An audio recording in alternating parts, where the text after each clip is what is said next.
Now, in the beginning of this podcast, I did stand up for women here. Now, in the That beginning is of this terrible. podcast, I did say he will cheat on you because of a certain amount of things. Now, it feels like in a relationship, as I said, you have to lean. It's a scale. Now, if a guy or person or girl invests too much, obviously they have that will of, oh, I can do whatever I want because I'm paying for this person. This person is obviously on lock with me. And I can do whatever I want because I can. And you are going to be sitting at home scared to death that one day he is going to cheat on you. And you're going to have that constant fear in your head. It's even after like a marriage. conversation had before. It's not like we're just like, oh, yeah, it's okay if you cheat on me. Of course. No, but that's why my problem with it is, though, that's is calling it cheating at all. Like, because a man should be honest about it. It's the fucking cowards that I think I have a problem with. It's the dude that's too scared to tell you to your face. Yeah. That's cheating. Every girl I see watches every podcast I do. So let me see if I can give you a little bit of hope in this hopeless situation here. So in July, I will have been married for 27 years. Damn. I've never brought another woman in. Don't clap. Rollo's I'm just doing what I'm supposed to do. All right? Not every man's like Rollo. So here's the thing: is when it comes to infidelity, and this is men and women, but in the case, since we're talking about men here, men cheat for two reasons, there's two factors are involved when men cheat. Okay, opportunity, which we were just discussing, and a reason. Okay, most men today are overweight. 75% of guys are overweight. A good 30% of those guys, 35% of those guys are morbidly obese.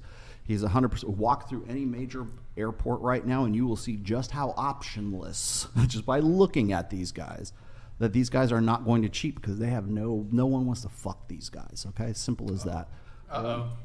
Exactly. The second part of this looks like he watched after all. Yeah. There's your $100. Is that the payment? And then the second part of this is that is a reason.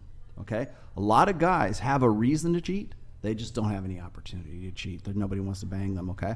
Then there's guys like me who have plenty of opportunity, but my wife gives me no fucking reason to cheat. Okay.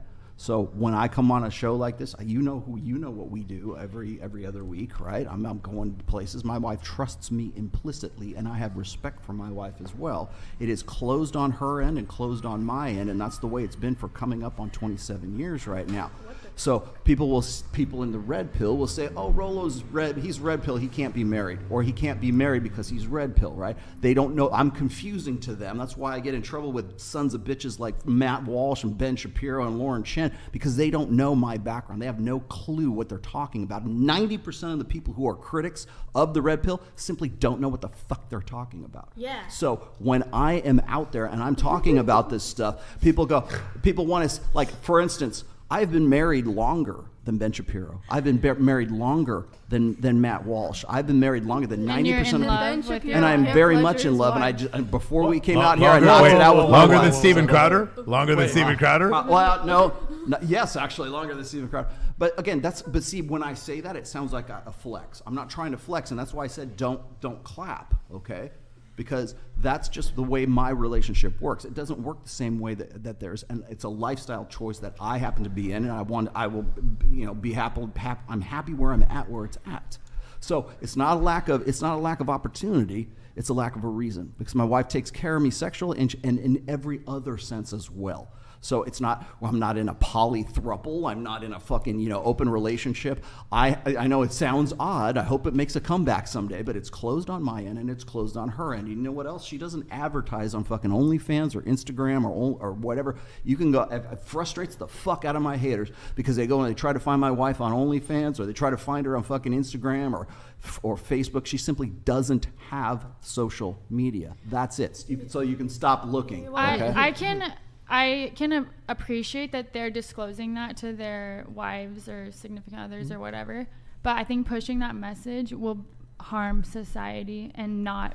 The problem is, okay, so now I'll take issue with that. The reason why it won't harm society is because what they're doing is just in response to what the sexual marketplace has become right now. As I said, everybody here says, men ain't shit. I got to go get my bag. I got to go and have my long-term security. These guys are worthless. They are either abusers, they are incompetent, or they're like doofy Homer Simpson guys. So those are your choices. So for the last 3 or 4 generations, we have turned women into the men that they wanted to marry in the first place because they become strong, independent women because they had to be, because they can't rely on men to do what Justin is saying, right? So what happens is that changes the sexual economy, that is the sexual marketplace. And what happens is this is just a reaction to the market, to stresses that are in an economy. So right now, I'm a freaking dinosaur when it comes to fucking to marriage, because I'm the last of a dying breed right now, because the economy, the sexual economy,